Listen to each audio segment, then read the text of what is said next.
പലരും എൻ്റെ അടുത്ത് ചോദിക്കാറുണ്ട് സിനിമയിൽ അഭിനയം മാത്രമല്ല വേറെ മേഖലയും നോക്കാത്തത്. അതിന് സമയം ആയിരിക്കും. അത് എന്റെ ഒരു ചോദ്യമാണ് ഇപ്പൊ പോയത്.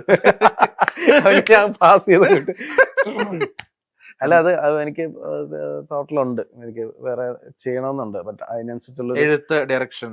അതെ അതെ, രണ്ടും ചെയ്യണമെന്നുണ്ട്. അപ്പൊ അതിന്റെ കാര്യങ്ങൾ ഇപ്പോഴൊന്നും ഒന്നുമില്ല. ഇപ്പം പ്ലെയിൻ ആണ്, ഒരു ചർച്ചയില്ല, ഒന്നുമില്ല, ഒരു തോട്ടുമില്ല. പക്ഷെ എൻ്റെ ഒരു ആഗ്രഹമാണ് അതിൽ. Okay okay. ഇപ്പം നമ്മൾ അച്ഛന്റെ കാര്യം പറഞ്ഞു. ഇപ്പം ആദ്യം തൊട്ടേ ലൊക്കേഷനിലൊക്കെ വന്നിരുന്നത് അച്ഛനാണ്. അപ്പൊ ഒരു ഉയർച്ച താഴ്ചകളൊക്കെ അച്ഛൻ കണ്ടിട്ടുണ്ട്. അപ്പൊ എനിക്ക് തോന്നുന്നു വാഴയുടെ ഒരു സക്സസ് ഏറ്റവും കൂടുതൽ ആ സമയത്ത് മിസ് ചെയ്യുന്ന, അല്ലെങ്കിൽ ഒരു കരിയറിന്റെ ഒരു ബ്രേക്ക് പോലെ വന്ന് നിൽക്കുന്ന ഒരു ഭാഗത്ത് ഏറ്റവും കൂടുതൽ മിസ് ചെയ്യുന്നത് അച്ഛനെ തന്നെയായിരുന്നു. എന്താ പറ്റിയ അച്ഛന് ഡയബറ്റിക് ഇഷ്യൂസ് കുറെ കാലമായിട്ട് ഉണ്ട്. അറൗണ്ട് ഒരു 35 years ആയിട്ട് ഡയബറ്റിക് പേഷ്യൻ്റ് ആണ്.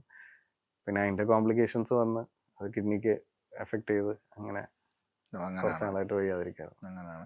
ആ 2 ഫോട്ടോ ഇട്ടേക്കുന്ന അച്ഛൻ, ഒരെണ്ണം മെലിഞ്ഞതും ഇൻസ്റ്റയില്, പഴയ ഫോട്ടോയും പുതിയ ഫോട്ടോയാണ്. അത് ലാസ്റ്റ് 3 years ആയിട്ട് വയ്യാതിരുന്നതിന്റെ ഒരു ചേഞ്ചസ് അതിലാണ്. അതാണ് പുതിയ ഫോട്ടോയിലുള്ളത്.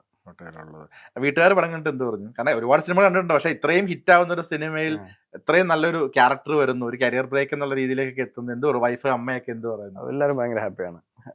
ഇതില് ഞാൻ നേരത്തെ പറഞ്ഞല്ലോ, ഞാൻ മിസ് ചെയ്യുന്ന അച്ഛൻ്റെ ഒരു എലിമെന്റ് എന്ന് പറയുന്നത് അത് പറയാതിരിക്കാൻ പറ്റില്ല. കാരണം എൻ്റെ ഏറ്റവും വലിയ ക്രിട്ടിക് അച്ഛനായിരുന്നു. എൻ്റെ കുറ്റങ്ങൾ എപ്പോഴും പറയുന്ന അച്ഛനാണ്. എല്ലാ കാര്യത്തിലും എന്നെ കുറ്റപ്പെടുത്തുന്ന അച്ഛനാണ്, കുറ്റങ്ങൾ പറയുന്നത്. എന്നിട്ട് ഞാൻ എൻ്റെ ഒരു അച്ഛൻ, ഞാൻ എന്ത് ചെയ്താൽ അച്ഛന് കുറ്റം പറയുള്ളൂ എന്ന് പറയും. അപ്പോൾ അച്ഛൻ്റെ അടുത്ത് പറയാം, അതല്ല, നിന്റെ നല്ലത് പറയാൻ ഒരുപാട് പേരാണ്, നമ്മൾ നല്ല വശങ്ങൾ പറഞ്ഞു തരാൻ ഒരുപാട് പേരാണ്, പക്ഷെ നിന്റെ നെഗറ്റീവ്സ് തിരുത്തി തരാൻ ആരും കാണില്ല. അതുകൊണ്ടാണ് ഞാൻ നിന്റെ അടുത്ത് അത് പറയുന്നത്. പിന്നെ ഞാനത് മനസ്സിലാക്കി, ശരിയാണ്. അപ്പം അങ്ങനെ ഒരു ക്രിട്ടിക്കാണ്. അമ്മയും ഓഫ്കോഴ്സ് അമ്മയും വൈഫും എല്ലാം ഭയങ്കര ഹാപ്പിയാണ്. സിസ്റ്ററും എല്ലാവരും പോയി പടം കണ്ടിട്ട് അവരെല്ലാം ഭയങ്കരമായിട്ട് ഹാപ്പിയാണ്. ഒബിയസ്ലി ഇങ്ങനെ ഒരു പടം ഇത്രയും ഹിറ്റായി, അതിൽ എൻ്റെ ക്യാരക്ടർ രജിസ്റ്ററായി, ടോട്ടലി ആ സിനിമയുടെ മൂഡ് വേറെയാണ്, എല്ലാവർക്കും പടം കണക്റ്റായി. അത് അവരെല്ലാം ഭയങ്കര സക്സസ്സിൽ എപ്പോഴും ഹാപ്പിയാണ്. അപ്പൊ സക്സസ്സിൽ ഹാപ്പിയാണ്, സക്സസ്സിലും കൂടെ ഉണ്ട്, എല്ലാ സമയത്തും കൂടെ ഉള്ളവരാണ്. അതാണ് ഏറ്റവും ഇമ്പോർട്ടന്റ്. നമ്മളെ ഫാമിലി എപ്പോഴും കൂടെ ഉണ്ടാവുക എന്നുള്ള. അച്ഛനെ ഇത് കാണുന്നുണ്ടാവും. തീർച്ചയായിട്ടും ആ അനുഗ്രഹം എപ്പോഴും ഉണ്ടാവട്ടെ. ഈ സിനിമയില് ഇത്രയും വർഷത്തെ എക്സ്പീരിയൻസ് ഉണ്ട്, നമുക്ക് പറഞ്ഞു വെച്ച് നമ്മൾ പ്രതീക്ഷയോടെ കൂടി കാത്തിരിക്കുന്ന ഒരു വേഷം, ആ വേഷം തലേ ദിവസം മാറിപ്പോകുന്നു, അങ്ങനെ ഒരു ഇൻസിഡന്റ് ഉണ്ടായിരുന്നു? ഒരുപാട് ഉണ്ടായിരുന്നു. ഭയങ്കര നിരാശപ്പെടുത്തുന്ന, അല്ലെങ്കിൽ നമ്മൾ ചതിക്കപ്പെട്ടു എന്ന് തോന്നുന്ന? നേരത്തെ പറഞ്ഞതിനെക്കാട്ടും നിരാശ അവിടെയാണ്. നമ്മള് ഒരു കാര്യം ചെയ്തിട്ട് അത് വർക്കാവില്ല എന്നുള്ളത് പിന്നെയും കുഴപ്പമില്ല. നമ്മൾ അത് കമ്പാരിറ്റീവ്ലി ഭയങ്കര ഇത് വെച്ച് നോക്കുമ്പോഴത്തേക്കും കുറവായിട്ട് എനിക്ക് തോന്നുന്നു. കാരണം എനിക്ക് ഡേറ്റ് തന്ന്, എനിക്ക് 15 ദിവസം ഷൂട്ടിന്റെ ഡേറ്റ് വരെ മാർക്ക് ചെയ്തിട്ട് മറ്റന്നാൾ തിരിക്കേണ്ട ദിവസം ഇന്ന് വിളിച്ചിട്ട് വേണ്ടാന്ന് പറയുന്ന സിറ്റുവേഷൻ ഉണ്ടായിട്ടുണ്ട്. എന്താണെന്ന് പോലും നമുക്ക് അറിയാൻ പറ്റില്ല, എന്തുകൊണ്ടാണെന്ന് പോലും. അപ്പൊ അതൊരു ഭയങ്കര വിഷമാണ്. അത് എന്തായിരിക്കും എന്ന് പോലും അവർ പറയത്തില്ല. നമ്മൾ പിന്നീട് എപ്പോഴെങ്കിലും ചോദിക്കുമ്പോഴത്തേക്ക് അത് എന്തെങ്കിലും ഒരു വേഗമായിട്ടുള്ള രീതിയിൽ പോകും. ബട്ട് അത്രയും വിളിക്കുന്നു, കഥ പറഞ്ഞ് ഓക്കെ, ക്യാരക്ടർ നറേറ്റ് ചെയ്യുന്നു, എല്ലാം ഓക്കെ. അത് കഴിഞ്ഞ് ഇത്ര ദിവസം ഡേറ്റ് മാർക്ക് ചെയ്തെല്ലാം അയച്ചു തരുന്നു, എല്ലാം ഫിക്സ് ചെയ്ത് മാറുന്നത് അതൊരു ഭയങ്കര വിഷമമുള്ള കാര്യമാണ്. എന്താണെന്ന് അറിയാത്തതിലുള്ള വിഷമമാണ് സത്യം പറഞ്ഞാൽ. ഇപ്പൊ എന്തെങ്കിലും ഒരു റീസൺ ഉണ്ടെങ്കിൽ ഓക്കെ, ഇപ്പൊ ഇന്നത് കൊണ്ടാണ് എന്ന് പറയുന്ന ചില സ്ഥലത്ത് ഞാൻ ഓഡിഷനൊക്കെ ചെയ്യുന്ന സമയത്ത് ചിലപ്പം ആ ക്യാരക്ടറിന് ചിലപ്പോൾ ആ ഏജ് കണക്ട് ആവില്ല, ചിലപ്പം കുറച്ചും കൂടി ഏജ് ആയിട്ടുള്ളവർ, അതൊക്കെ നമുക്ക് മനസ്സിലാക്കാവുന്ന കാര്യമാണ്. ഇപ്പോഴും ഓഡിഷൻസ് വിളിക്കുമ്പോൾ ചിലപ്പോൾ ഞാൻ ചാൻസസ് ചോദിക്കുന്ന സമയത്ത് ചില ക്യാരക്ടേഴ്സിന് ആപ്റ്റ് ആണോ എന്ന് നോക്കാൻ വേണ്ടിയിട്ട് സീൻസ് ഒക്കെ ചെയ്ത് കൊടുക്കാനൊക്കെ പറയും, അതൊക്കെ ചെയ്യാറുണ്ട്. ബട്ട് അതിൽ ചിലതൊന്നും വർക്കാവില്ല. കാരണം ചിലപ്പോൾ ആ സീൻ വായിക്കുമ്പോൾ തന്നെ അറിയാം ഇത് എൻ്റെ ഏജിന് പറ്റിയതല്ല. എന്നാലും നമുക്കത് ചെയ്യാനുള്ളതിന്റെ മാക്സിമം ഒരു വേരിയേഷൻസ് എന്തൊക്കെ കൊണ്ടുവരാൻ പറ്റും എന്നുള്ളത് ചെയ്ത് കൊടുക്കുക എന്നുള്ളതാണ്. ശരിക്കും ഇപ്പൊ നമ്മൾ ഇടയ്ക്കിടയ്ക്ക് അച്ഛനല്ലേ ഫസ്റ്റ് ഇനിഷ്യേറ്റീവ് എടുത്തിട്ട് ഒളിമ്പ്യൻ? അല്ലല്ല, നമുക്കൊരു ഫിലിം ബാക്ക്ഗ്രൗണ്ട് ഇല്ല. അല്ല, ഇനിഷ്യേറ്റീവ് എടുത്ത് അച്ഛനല്ലേ കൊണ്ടുവരുന്നത് സിനിമയിലേക്ക് ആദ്യം അയക്കുന്ന? അല്ലല്ല, അങ്ങനെയല്ല. സിനിമയിലേക്ക് വന്നത് ഞാൻ സ്കേറ്റ് ചെയ്യുമായിരുന്നു, അത് അച്ഛനാണ് എന്നെ കൊണ്ട് സ്കേറ്റിംഗിന് ചേർത്തത്.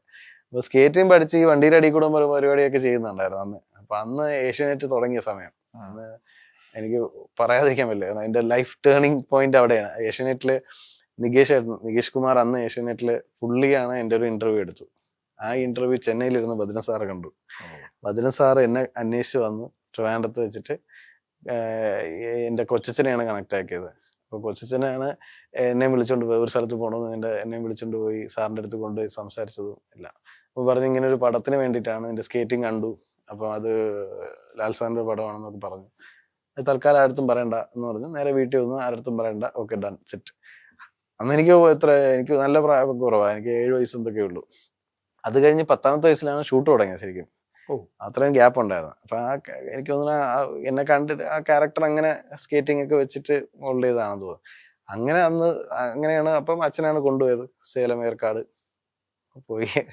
അങ്ങനെയല്ലേ ഞാൻ ആ ഏരിയയോട് പറഞ്ഞിട്ടുള്ള ജസ്റ്റ് അല്ല അതങ്ങനെ അത് ഇങ്ങനെയാണ്. അതായത് ഞാൻ പറഞ്ഞില്ലേ, ഇപ്പൊ ഒരു സിനിമ എന്നുള്ള ആഗ്രഹിക്കാൻ പോലും സമയമല്ല ആ കാലഘട്ടത്തിൽ, പ്രത്യേകിച്ച് വളർന്നു വരുമ്പോ തന്നെ നമ്മൾ സിനിമയിലായി. അതെ അതെ, ഓർമ്മ വെച്ച കാലം തൊട്ട് സിനിമയിലാണ്.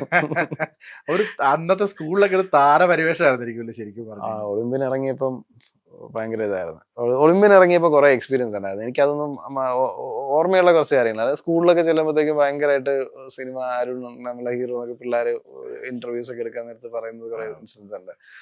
പിന്നെ നമ്മള് തിയേറ്ററിൽ ചെന്നിരുന്ന് കാണുമ്പോൾ, ഈ തിയേറ്ററിൽ എൻ്റെ അടുത്തിരിക്കുന്ന ആന്റി എന്നെ കണ്ടിട്ട് എന്തൊക്കെ പറഞ്ഞു, എനിക്കതൊക്കെ മറക്കാൻ പറ്റില്ല.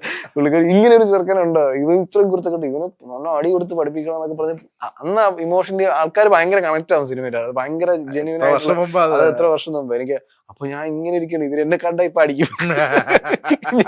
ഞാൻ ആ പേടിച്ചിങ്ങനെ എല്ലാം കഴിഞ്ഞപ്പോ പടം കഴിഞ്ഞ് ഇറങ്ങിയപ്പോ ഇങ്ങനെ നോക്കിയിട്ട് എന്നെ നോക്കിയിട്ട് ഒരു നോട്ടം, നീ ഞാൻ തന്നെ. അങ്ങനെ ഒരു ഇൻസിഡന്റ് എനിക്ക് ഓർക്കുന്നുണ്ട്. ഈ ജഗദീഷ് കുമാർ സാറൊക്കെ ആയിട്ട്, ജഗദീഷ് സാറുമായിട്ട് അങ്ങനെ കോമ്പിനേഷൻ ഉണ്ടായിരുന്നില്ലല്ലോ അല്ലെ? അതിലില്ലെങ്കിലും പ്രിയത്തിലുണ്ട്, മീശമാധവനിലുണ്ട്. നമ്മൾ കുറെ 2-3 പടത്തിലൊക്കെ വർക്ക് ആയിരുന്നു. മീശമാധവനിലൊക്കെയാണ് നല്ല കണക്റ്റഡ് ആയിരുന്നു പുള്ളിയായിട്ട്. പുള്ളി അന്നൊക്കെ മീശമാധവൻ അഭിനയിക്കുന്ന സമയത്ത് 2 വർഷമായി പുള്ളി നാട്ടിൽ പോയിട്ട്. അപ്പൊ ഞാൻ ട്രിവാൻഡ്രത്ത് പോകുമ്പോൾ പുള്ളി നമ്മളെ കുറച്ച് ക്യാഷ് തന്നു വിടും, അപ്പോൾ കൊടുക്കാൻ വേണ്ടി ഫാമിലി വന്ന് കളക്ട് ചെയ്ത് വന്നൊക്കെ അങ്ങനത്തെ ഓട്ടത്തിലായിരുന്നു പുള്ളി. അത്ര തിരക്ക്? അതെ അതെ അതെ, പുള്ളി അത്ര ഓട്ടത്തിലായിരുന്നു. 2 വർഷം വീട്ടിൽ പോയിട്ട്. അത് വേറെ ഒന്നല്ല, ഞാൻ ലിറ്ററലി കണ്ടിട്ടുണ്ട്. നമ്മളൊരു ഷൂട്ടിംഗ് ലൊക്കേഷനിൽ 2 വണ്ടി വന്ന് കിടക്കും. അടുത്ത ലൊക്കേഷനിൽ നിന്ന് 2 വണ്ടി വരും. ഒരു വണ്ടി എന്ന് പറഞ്ഞാൽ ഒറിജിനൽ ഡേറ്റ് കൊടുത്ത വണ്ടിയും, മറ്റേ വണ്ടി ഇനി ഡേറ്റ് കൊടുത്തവര് വന്നില്ലെങ്കിൽ കൊണ്ടുപോയാലോ എന്ന് പറഞ്ഞാൽ വരുന്ന വണ്ടിയാണ്. വേറെ എന്തൊരു തിരക്കോ മനുഷ്യനല്ലേ. അയ്യോ, അങ്ങനെ ഓടിയിരുന്ന ആളാ ഞാൻ കണ്ടിട്ടുണ്ട്. ഞാൻ മീശമാധവനിലാണെന്ന് തോന്നുന്നത്. ആ ലൊക്കേഷനിൽ 2 വണ്ടി വന്ന് കിടപ്പുണ്ടായിരുന്നു. അപ്പൊ അല്ല, ഇനി മറ്റേ വണ്ടി വന്നില്ലെങ്കിൽ നമ്മൾ വണ്ടി കയറി അവിടെ ഷൂട്ട് ചെയ്യാം. വീട്ടിലേക്ക് തരാൻ വേണ്ടി ക്യാഷ് വന്നു ആ സമയത്ത്. വീട്ടിൽ നിന്ന് അവര് വന്ന് ഡ്രൈവർ വന്ന് കളക്ട് ചെയ്യും. അല്ല അതാണ് പറഞ്ഞത്. അത് പുള്ളിയായിട്ട് അന്ന് ഇപ്പോഴും പുള്ളി വയ്യാതെ എപ്പോഴും 2-3 പ്രാവശ്യം വീട്ടിൽ പോയിട്ടുണ്ട്. എപ്പോഴും അപ്പം പുള്ളി അങ്ങനെ ഇരിക്കുമ്പോഴും ചോദിക്കും, ഡ്രൈവറോ അല്ലെങ്കിൽ മാനേജർ ആരെങ്കിലും ഇവനെ മനസ്സിലായെന്ന് നോക്കുമ്പോഴത്തേക്കും നോക്കിയിട്ട് തലയാട്ടും, അറിയാം. ഇനി ഞാൻ ഈ സൈക്കിളിലൊക്കെ അഭിനയിക്കാൻ പോയപ്പം പുള്ളിയാണ് എനിക്ക് മുരളി സാറിനെയൊക്കെ പരിചയപ്പെടുത്തി. ഇവനെ അറിഞ്ഞൂടെ, നമ്മൾ കൊച്ചിറക്കം പണ്ട് ചക്രശൂരിൽ പോയെന്നൊക്കെ പറഞ്ഞ് പരിചയപ്പെടുത്തി കൊടുത്തൊക്കെ ബോംബെയില്. അതൊക്കെ എനിക്ക് എവിടെ വെച്ച് കണ്ടെന്നാലും ഭയങ്കര സ്നേഹമായിരുന്നു. എനിക്ക് സൈക്കിളൊക്കെ ശരിക്കും എടുത്ത് പറയേണ്ട ഒരു സിനിമയാണ്. പിന്നെ സൈക്കിളിലൊക്കെ എനിക്ക് അത്യാവശ്യം നല്ല ക്യാരക്ടറായിരുന്നു. അതെ, പടവും വിനീതന്റെ അതേ പടം, ഫസ്റ്റ് പടം, ജോണി ആന്റണി വിനീതന്റെ എൻട്രി, ഫസ്റ്റ് പടം. ഈ ഒളിമ്പ്യന്റെ ഒരുപാട് കേട്ട ചോദ്യങ്ങളായിരിക്കാം. എന്തെങ്കിലും ഒരു ലാലേട്ടനായിട്ടുള്ള എന്തെങ്കിലും ഉള്ള ഒരു മെമ്മറി ഷെയർ ചെയ്യാൻ പറ്റും? ഏറ്റവും വലിയ മെമ്മറി, ഞാൻ മോഹൻലാൽ എന്ന നടനെ ആദ്യമായിട്ട് കാണുന്നത് ഒളിമ്പില്ല. ചെറുപ്പം മുതലേ നമുക്ക് അറിയാം, സാറിനെ അറിയാം. അപ്പൊ ഞാൻ ഫസ്റ്റ് കാണുന്നൊരു മെമ്മറി എന്ന് പറയുന്നത് പുള്ളി ഒരു പില്ലറിൽ ഇതിൽ കൈയും വെച്ചിട്ട് സീൻ പേപ്പർ വായിക്കുന്നതാണ്. എനിക്കിപ്പോഴും ഓർമ്മയുണ്ട്. അതും എനിക്ക് കറക്റ്റ് ഡ്രസ്സ് ഓർമ്മയുണ്ട്. അതായത് നിലാപ്പൈതിലെ പാട്ടിന് തൊട്ട് മുമ്പുള്ള എന്തോ സീക്വൻസ് ആണ് ഷൂട്ട് ചെയ്തത്. ആ ഡ്രസ്സിലാണ് വിളിക്കുന്നത്. അപ്പൊ എന്നെ ഇങ്ങനെ നോക്കുന്നുണ്ട്, കാരണം ഒരുപാട് പിള്ളേരുണ്ട്. അപ്പൊ ഞാന് ആദ്യമായിട്ട് ലൈഫിൽ കോട്ടൊക്കെ ഇട്ട് റോബോട്ടിനെ പോലെ നടക്കാണ്.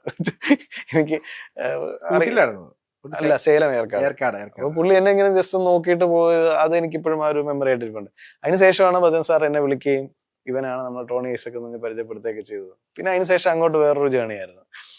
ലാൽ സാർ എപ്പോഴും സീനൊക്കെ മുമ്പ് അടുത്ത് നിർത്തിയിട്ട് നിന്റെ സ്കേറ്റിംഗ് ഇങ്ങനെ പഠിച്ചത്, എന്താണ് കാര്യം, അതിനെപ്പറ്റി ചോദിക്കുക, വീട്ടിലെ കാര്യം ചോദിക്കുക, എന്തെങ്കിലുമൊക്കെ പറഞ്ഞ് എപ്പോഴും ചില്ലാക്കിക്കൊണ്ടിരിക്കും. അത് ഭയങ്കര ഒരു ഇപ്പൊ കോണ്ടാക്ട് ഒക്കെ ഇടയ്ക്ക് അപ്ഡേറ്റ് ചെയ്യാറുണ്ട്, പുതുക്കാറുണ്ടോ? സാറിനെ അങ്ങനെ ഞാൻ വിളിക്കാറില്ല, ബട്ട് കാണാറുണ്ട്. നമ്മളെവിടെ കാണാൻ കിട്ടുന്ന ഒരു അവസരം, ഇപ്പൊ അമ്മ മീറ്റിങ്ങിനാണെങ്കിലും കുടുംബസംഗമത്തിനാണെങ്കിലും എന്ത് പരിപാടി ഉണ്ടെങ്കിലും പോവുക, കാണുക എന്നുള്ളതാണ്.